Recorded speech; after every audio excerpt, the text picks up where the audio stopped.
One kid killing the parents is a bad seed. 2 kids killing the parents is a bad family.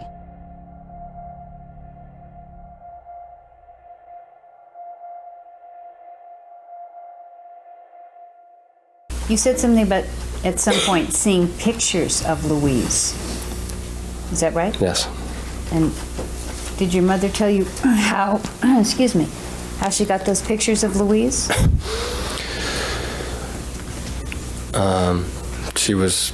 I saw them twice, once with her showing them to my dad,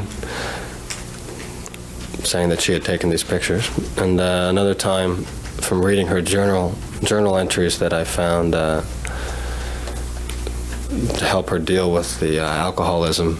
And I guess it was her therapist had asked her to write these journal entries because they were basically like written to him, and she was writing about how... Objection sustained. State of mind again, Your Honor. All right, it would be received only for that purpose, the state of mind of the witness. What information did you have with regard to what she had done in connection with Louise? I don't understand the question. In the pictures. That she had gone to New York and found the woman and followed her and took pictures of her to prove that she was visiting Dad.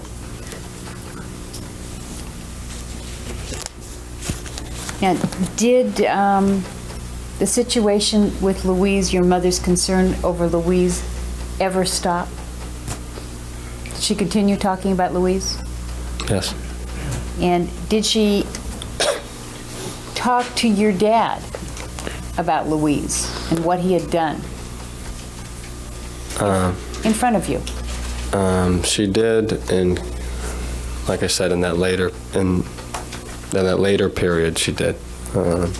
Was there an incident at the airport? Yes. Okay, can you tell me about the incident at the airport? Touching Vegas to time. When was the incident at the airport? Incident at the airport was Christmas. Erik was going, let's see what year it was.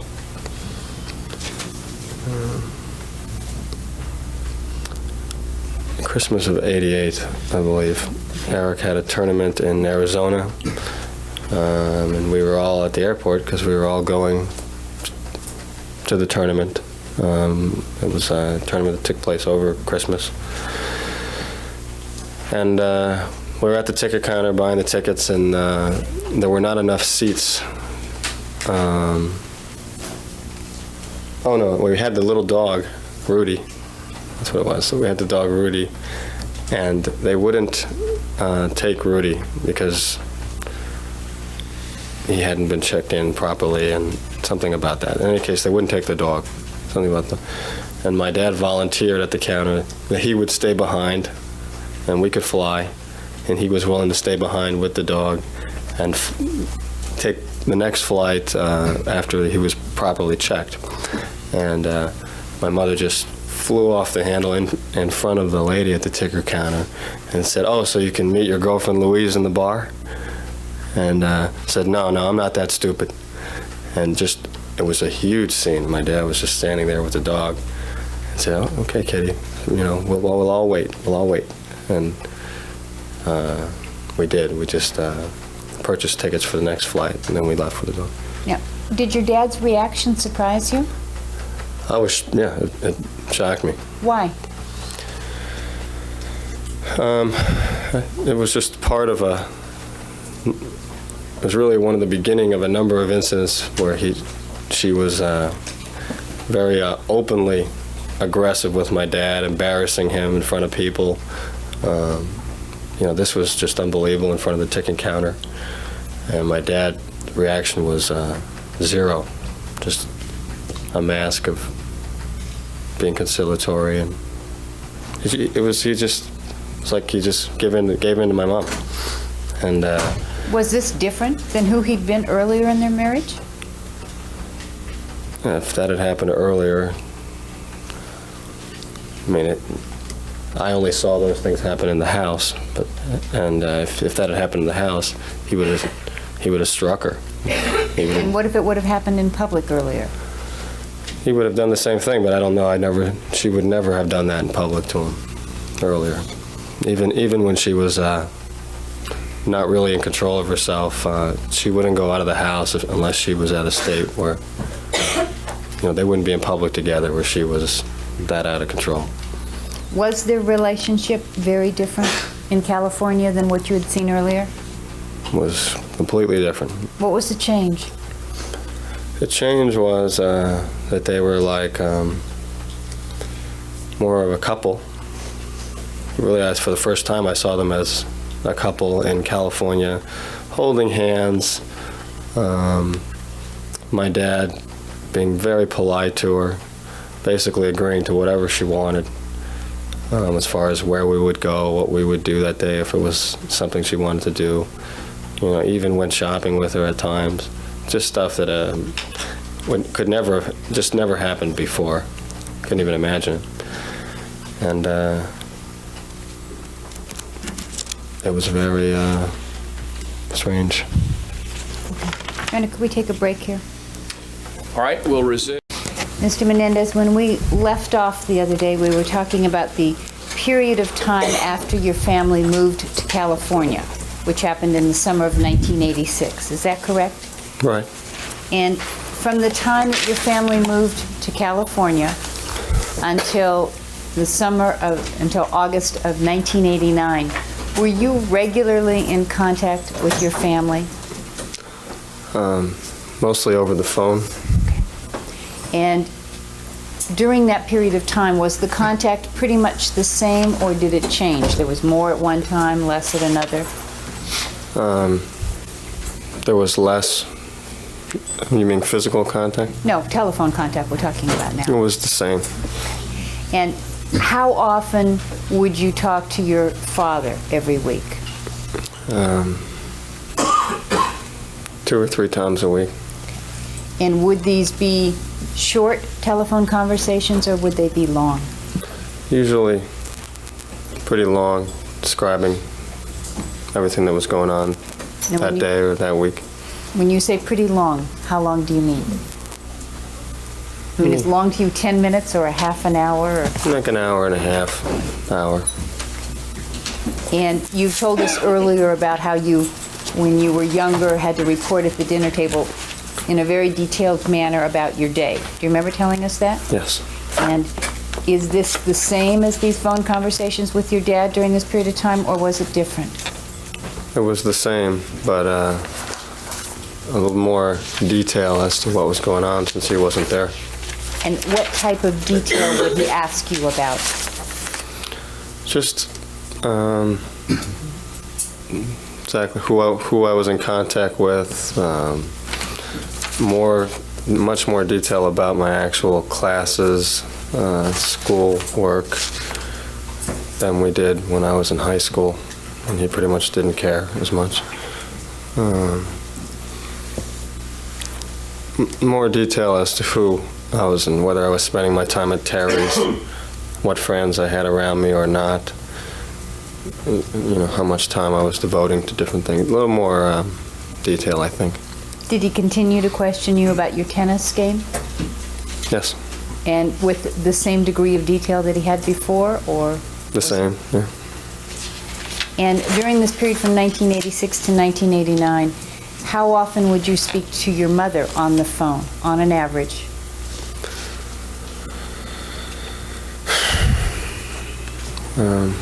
Maybe twice a week, not as often. She would call a lot more often, but I wouldn't talk to her. Why not? I would be at my Aunt Terry's most of the days, and she would just call several times a day. Would just call and say? Several times a day she would call, at least it seemed like it was several times a day.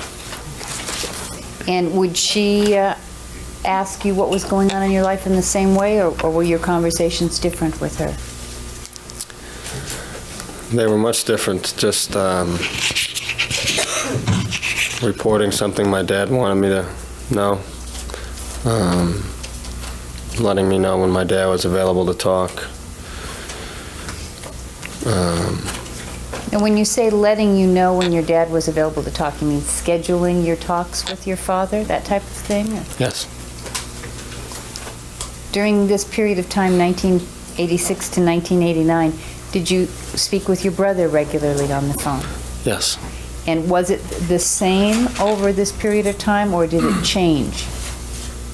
I mean, did you always speak to him with the same degree of frequency from 1986 to 1989? Or? I spoke to him a lot in the fall of '86.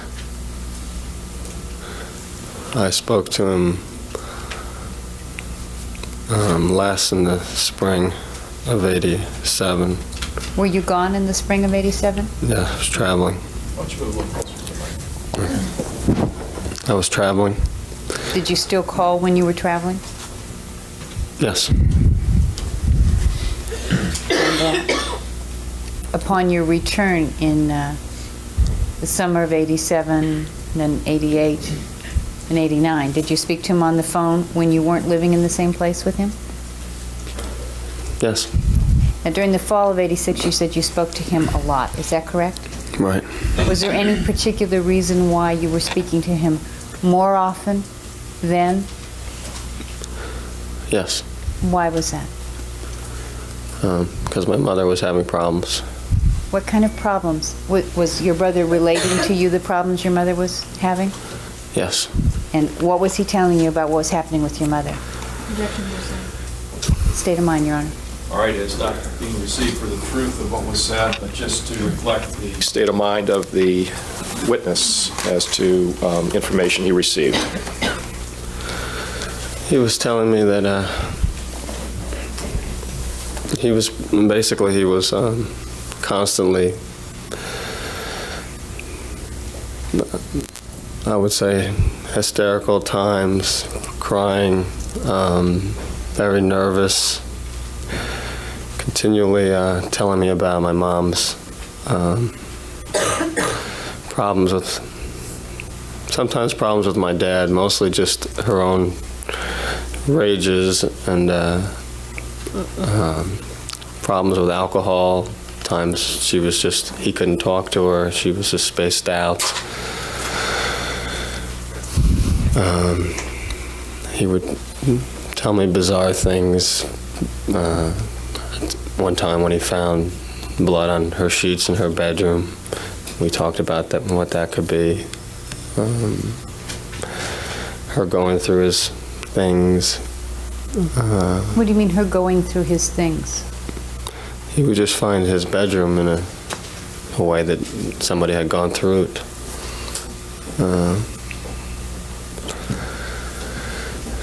He just seemed very concerned. I felt extremely bad that I was far away and that I couldn't be there. And Why? Why did you feel badly you were far away and couldn't be there? because it seemed like he needed me, and we had always been emotionally there for each other, and I seemed far away. During this period of time between 1986 and 1989, did you fly back to Los Angeles to see your family often? I did. How often? In the fall, I flew back several times. Can't really say how many times. And it just changed. I mean, I was there quite a bit in the spring because I was in and out traveling. Was not there as frequently in the summer of '87. And then once I started school, I used to fly back very often. And would your father fly into New Jersey periodically while you were living there? He would fly in as often as I would fly out there. He would just be at my Aunt Terry's suddenly. He had lots of business in New York and different areas, so he was there.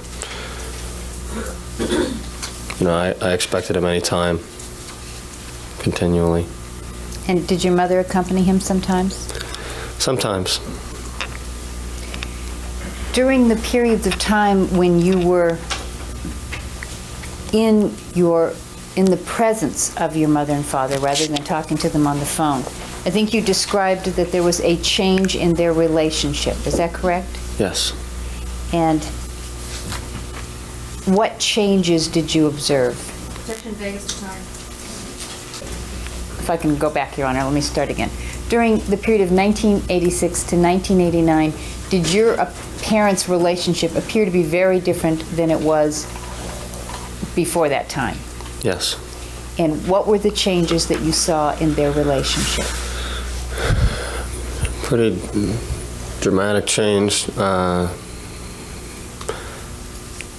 She was, what I said before, with basically them seeming more like a couple,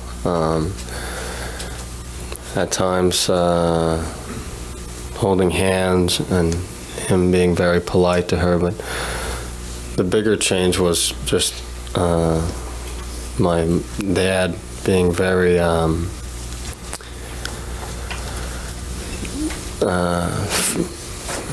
to describe it?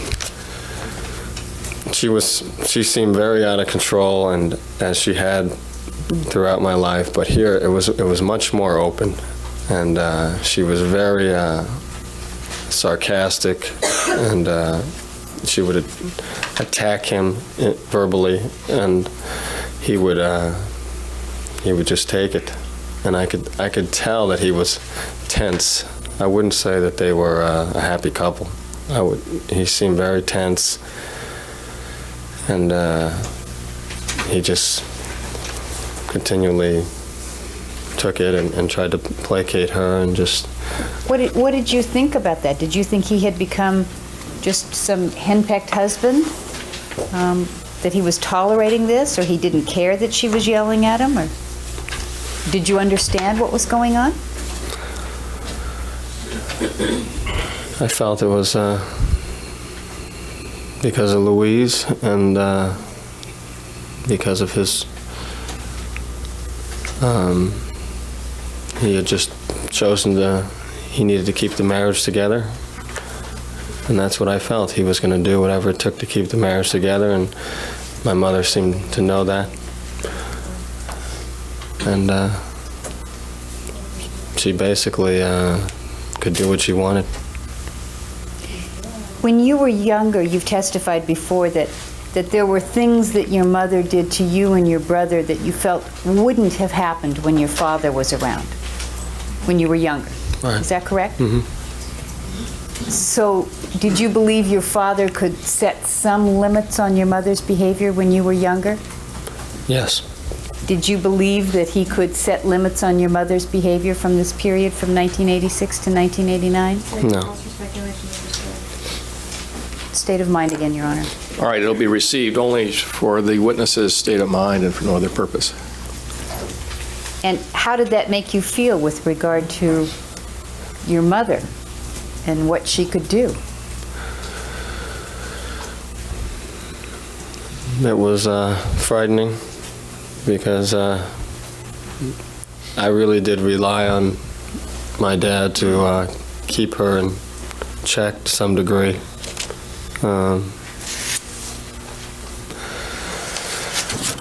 She just, seeing her attack him in public was something unbelievable, and she was extremely unhappy, suicidal, and I was incredibly concerned. I was concerned for my brother, who was actually in the house. And did you ever hear her threaten to kill herself? yes, And when was that? Was it just once, or were there more than one occasion?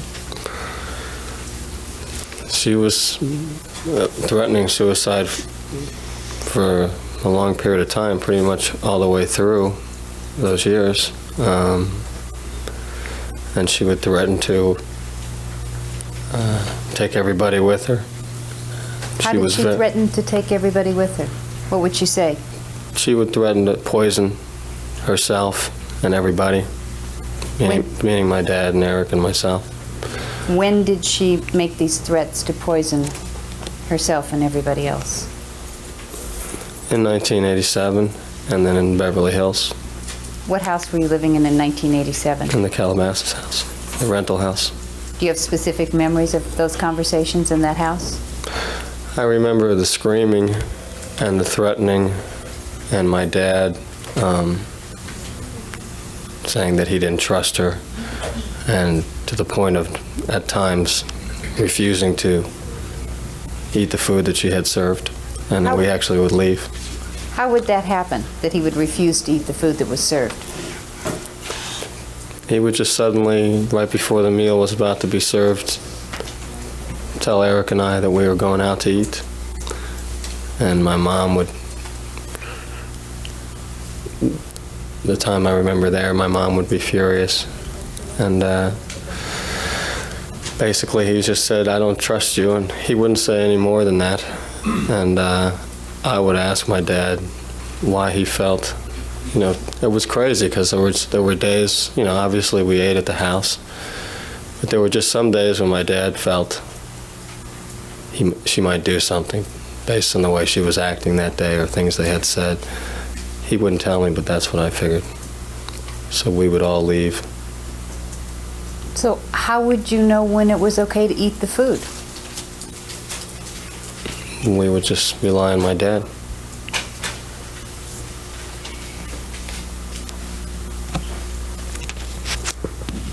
You said that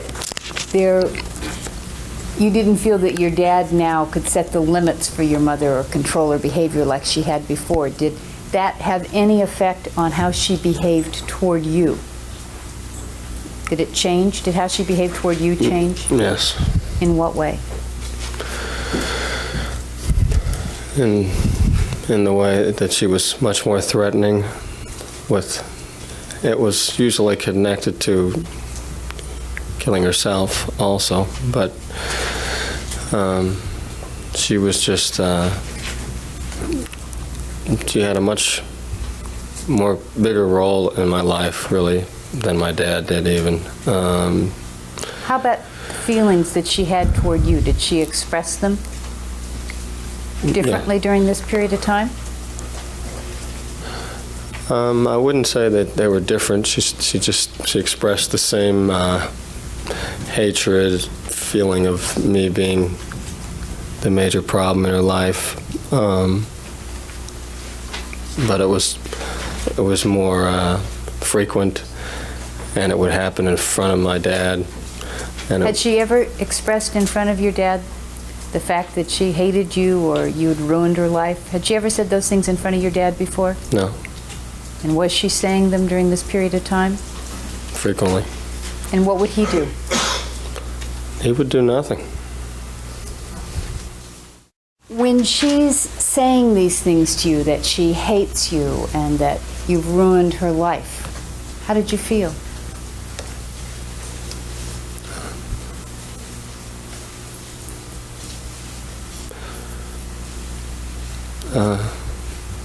I felt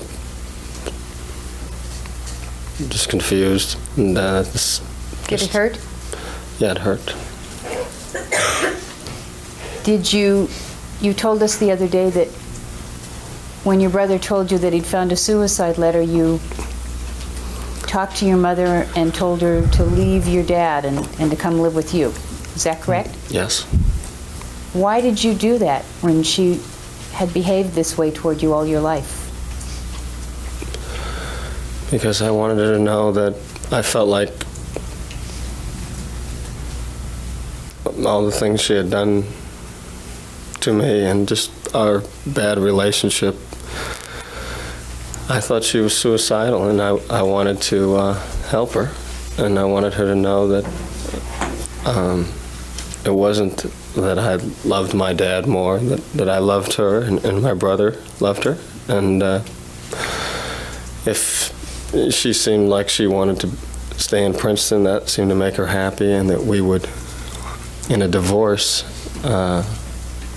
side with her and stay in Princeton, and that because that seemed to be what was causing her to want to kill herself, was the divorce, and I wanted her to know that her family would be with her. Did you write her a letter in July of 1987 when you were in Madrid? Yeah. Your Honor, I'd like to mark this as next in order.